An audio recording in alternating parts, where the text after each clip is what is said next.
बैठ जाओ बैठ जाओ बैठ जाओ। आगे बढ़ गए, आगे बढ़ते बढ़ते विरोधी पक्ष नेता बन गए, आगे के नहीं और दुआ करो।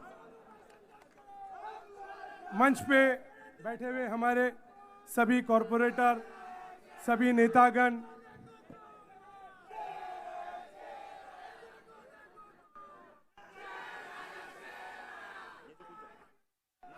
अरे एक मिनट, सभी कॉरपोरेटर, सभी नेता, साथ ही मेरे दोस्त, मेरे बड़े भाई शमीम खान साहब,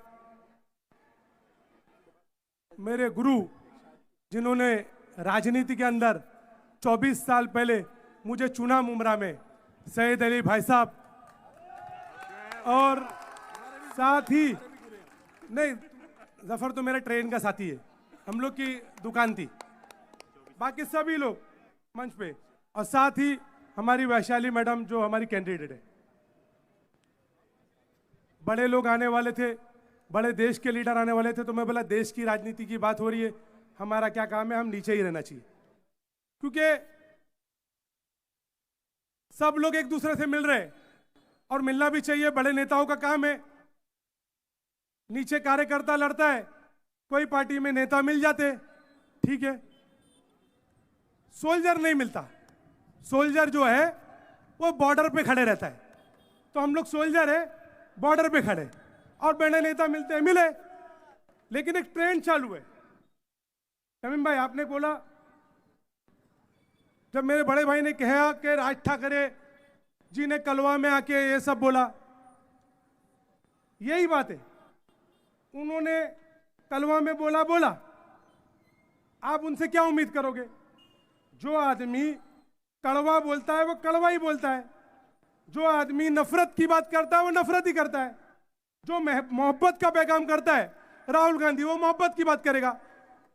उनके जो गुरु है ना, आज तक के इतिहास में हमारे देश के प्रधानमंत्री जी जिस पद पे है ना, 65 साल में ऐसे कोई प्रधानमंत्री नहीं होंगे जिन्होंने इस पद की परिभाषा को इतने नीचे लेवल तक किया कि स्टेज पर डायरेक्ट हिंदू मुसलमान, मंगलसूत्र, क्रिकेट में मुसलमानों को लाना, ये सारी चीजें, तो वैसा ही अफसर ने जैसा कहा वैसे ही नीचे लोग कर रहे, नीचे भी नफरत चालू है, उसकी परवाह नहीं है। बात कल्याण कलवा मुमरा कॉन्स्टिट्यूंसी की है तो उसी पे चर्चा होगी, ताज्जुब उसका नहीं, ताज्जुब उसका है जो इस शहर के चंद कॉरपोरेटर वहां पे मौजूद थे, चंद कॉरपोरेटर, वो इस शहर के चंद कॉरपोरेटर मौजूद थे और मुमरा को आतंकवादी, टेररिस्ट, सिमी के जितने भी लोग हैं वो सबका कंटिन्यू नाम लेके गिनाया जा रहा है। तो याद रखो, जो बोला गया वो मुमरा को बोला गया। अगर कुछ लोग सोचते होंगे कि मुसलमान को बोला गया तो गलतफहमी में मत रहो, मुमरा को बोला गया, और अगर मुमरा को बोला गया तो जितने मुसलमान हैं उनकी बेटियों को रिश्ता आता है उनके लिए भी तकलीफ है, और जितने हिंदू हैं उनकी बेटियों को रिश्ता आता है उनके लिए भी तकलीफ है। जब लोग 20% लोग उनकी बात का यकीन मानेंगे कि मुमरा में क्रिमिनल लोग, आतंकवादी रहते हैं, तो हमारे हिंदू, मुस्लिम, सिख, ईसाई, क्रिश्चियन लोगों को रिश्ता आएगा तो क्या होगा? वो 20% लोग बोलेंगे नहीं रे, ते मुमरा तो आतंकवादीचा अड्डा है, क्रिमिनलचा अड्डा है। उनका क्या? और साथ ही जो नौजवान सभी जात के जो नौकरी करके, ग्रेजुएट करके, पढ़ के नौकरी के लिए ढूंढ रहे, जब वो मुमरा से बाहर जाके नौकरी के लिए जाएंगे तो फैक्ट्री मालिक, मॉल के लोग क्या सोचेंगे? अरे ते मुमरा से हालत बघा ते मुमरा से काय, राज ठाकरे ने बोला होता ना आतंकवादी। ये एक छवि बनाई जा रही है, और साथ ही साथ जब तुम इस मुमरा को बदनाम कर रहे हो तो फिर कोई अधिकारी भी बच रहा नहीं है। उस डिपार्टमेंट में जितने भी अधिकारी है, चाहे वो पुलिस विभाग, शासन, प्रशासन, उन पे भी कहीं ना कहीं प्रश्न चिन्ह है।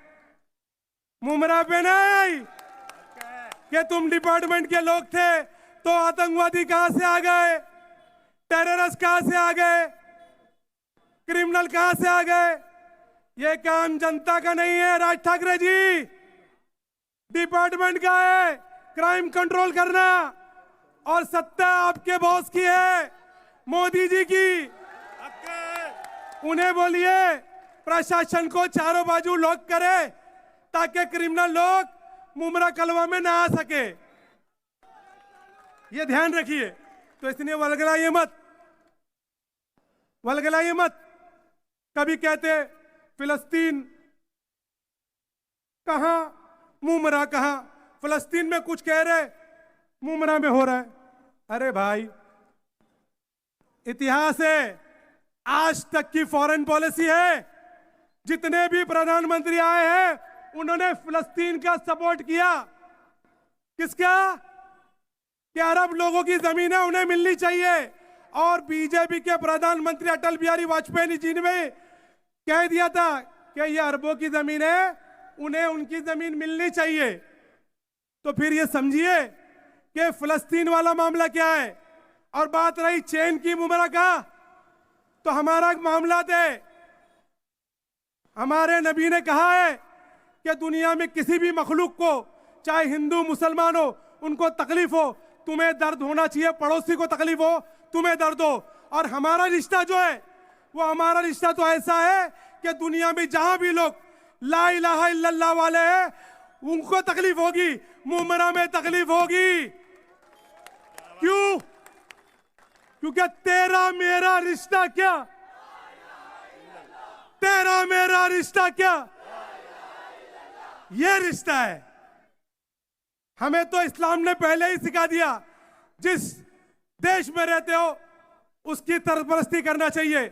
ऐलान करो पाकिस्तान पाकिस्तान पाकिस्तान चिल्लाते हो, ऐलान करो कि जंग हो जाए, देख लेते कितने लोग आएंगे। अरे यकीन दिलाता हूं, हमारे नबी का कॉल है कि जब बात देश की आए तो सबसे पहले लड़ने जाना। जब पाकिस्तान से तुम लड़ाई का ऐलान करोगे ना, तो मुसलमानों की तादाद ज्यादा मिलेगी। क्यों मालूम है? क्यों? हमारे हीरो, हमारे आइडियल मोहम्मद अरबी सल्लल्लाहु अलैहि वसल्लम का हमको आदेश है, याद रखना। तो इसीलिए बात बहुत सी कुछ है। ताज्जुब इस बात का होता है, उन नगर सेवक लोग मुमरा की तारीफ गिनी जा रही है बुराइयों में, आतंकवादी टेररिस्ट ये वो, बैठ के सुन रहे। एक कुछ नेता थाना के, वो भी सुन रहे। अरे याद रखना, हम लोग अमन पसंद लोग हैं, अमन पसंद लोग, लेकिन कबूतर, कौवा, चिड़िया, उसके घोंसले में सांप जब हमला करता है ना, वो कमजोर है, वो भी बदला लेती है। कमजोर होने के बावजूद उसे मालूम है कि वो कमजोर है। तो ये शहर हमारा घोंसला है, इसकी तरफ मत देखो। तुम्हारी राजनीति रोटियां सेको और जो बोलना है बोलो। और उन लोग याद रखे जो उन मंच पे थे, आने वाले वक्त के अंदर सईद अली भाई साहब, शमीम खान, मैं, रूतावाड़ मेवर, और जो लोग हमारे साथ इस एकता को जोड़ने वाले लोग हैं, डॉक्टर जितेंद्र अवार्ड जी के साथ उनके वार्ड में जाने वाले हैं और पूछने वाले कि आपके मंच पे से जब यह बोला जा रहा था तो आपने कुछ बोला क्यों नहीं?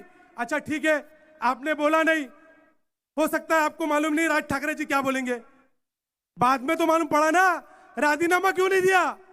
तो हिसाब तो होगा।